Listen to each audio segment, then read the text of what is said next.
An interesting post on the A Little Nudge. Erica Etten, who I've met in real life, she's very nice.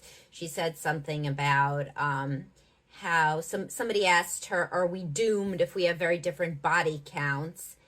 And I'm 6 and he's 60, and she said, "Well, what dooms you is that you asked," or something like, "This shouldn't be talked about. There's no point. That was then. This is now." And a lot of her advice is very good. I deeply disagree with this one, though, because especially if you're a sensitive person or a deep thinker, you like highly sensitive people, HSPs that I work with a lot. I have so many people come in married. They feel like they have no connection. They don't really know each other. They realize they weren't compatible even from the beginning, but they were in the honeymoon stage. And they had lots of dopamine and adrenaline, but they never really talked about anything deep, and now they can't. I mean, personally, I want to know everything about a partner's romantic history, and I want them to know about my romantic history. That stuff shapes you, right? So if you did have a phase where you were sleeping with a lot of people, there's a reason, right? Maybe you were in college and having fun. Maybe you just got out of a bad relationship. Maybe it taught you a lot about your body. Maybe things happened that you didn't like. Maybe you were trying to become more confident, a different kind of person. People do things for reasons. Everything that you do is related to something about you. I mean, I would never tell anybody not to ask about certain things. If you have things that you can't talk about in your marriage, this does not tend to go that well, right? So in a situation where both people have zero curiosity about each other, then nobody would ask, right? So then those people are compatible and this would never come up. But if you are a person that wants to know about somebody's sexual and romantic history, then ask, because that's who you are. You're going to want to know about everything. You're going to want to know about their family life. I have people that we are going through family of origin stuff in their marriage. They've been married 20 years and they didn't understand the dynamics in one another's family because they never talked about it.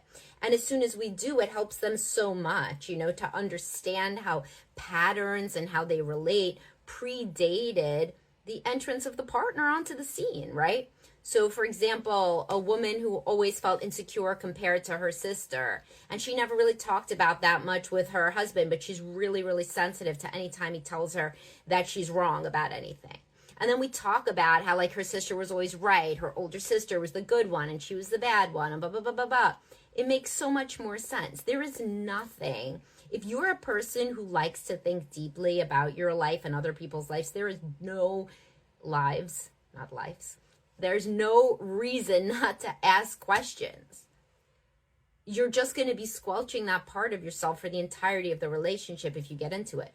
Plus, by the way, talking about sexual history is massively important. I work with sexual issues every day. People talk about sex way too little. If you figure out what you like, which you do in each sexual encounter you have teaches you a little bit, especially with a new person, because you're learning so much more about a whole new way of relating in bed.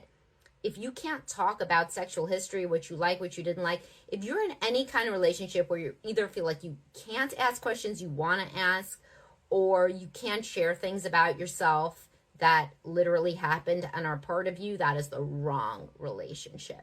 So never. And also these things do come out later. So if you are somebody who, let's say, shies away from the body count conversation, right? And then later on, you're married 10 years.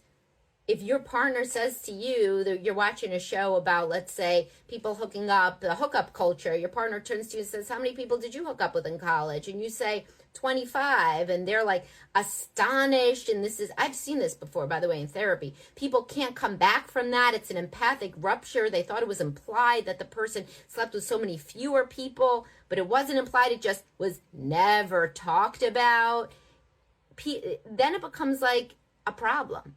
And if they had talked about it earlier on, by the way, you also do weed out people who think very different about you on this if you talk about it, which you wouldn't know. So there's a lot of women, right, that their teenage daughter, hold on, I got to make sure I'm not ready for session here. but their teenage daughter is dating around, and then all of a sudden the husband is like, well, I don't want her to be acting promiscuous.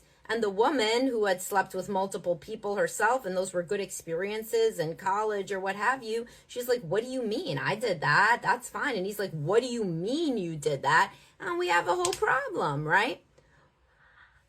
Talk about whatever you want to talk about in dating, because that is who you are. And from my perspective, looking at the other side, the post-commitment side, the years later side, there are so many more problems related to people not talking openly about stuff at the beginning than any problem that could possibly be related from talking about stuff. Because if you talk about stuff and you're not on the same page, guess what? You don't have to keep dating each other.